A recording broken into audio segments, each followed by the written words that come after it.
గుంటూరు జిల్లాలో ఎమ్మెల్యే మాధవి పర్యటించారు. అనంతరం తొలి అడుగు కార్యక్రమంలో ఎమ్మెల్యే పాల్గొన్నారు.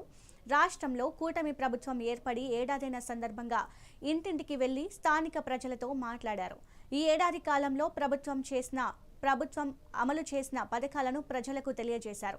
ప్రతి నాయకుడికి, కార్యకర్తకు, ప్రజలకు నిరంతరం సీఎం దగ్గర నుంచి కార్పొరేటర్ల వరకు అందరూ అందుబాటులో ఉంటారని ఎమ్మెల్యే తెలిపారు. ఇది మంచి ప్రభుత్వం, తొలి అడుగుగా ముందుకు వెళ్తా ఉన్నాం. సంవత్సర కాలం పూర్తయిపోయింది ఎన్డీఏ కూటమి ప్రభుత్వం ఏర్పడి.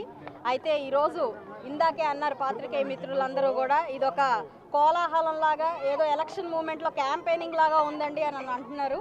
నిజంగా ఆదరాభిమానాలతో హారతులు పడతా ఉన్నారు. సంవత్సర కాలం పూర్తి అయినప్పటికీ కూడా ఈ ప్రభుత్వం నుంచి మేము ఇచ్చిన హామీలన్నీ నెరవేర్చుకుంటూ ఈరోజు మళ్ళీ ఇదే రోడ్ల మీద ఏ హామీలు అయితే మేము అందరికీ చెప్పి ఓట్లు వేయించుకున్నామో అదే హామీలు నెరవేర్చి ఈరోజు చాలా సగర్వంగా ఈ రోడ్ల మీదకి తిరుగుతూ వాళ్ళందరి చేత మళ్ళీ అదే అఖండ హారతులు ఎత్తించుకుంటా ఉన్నాము.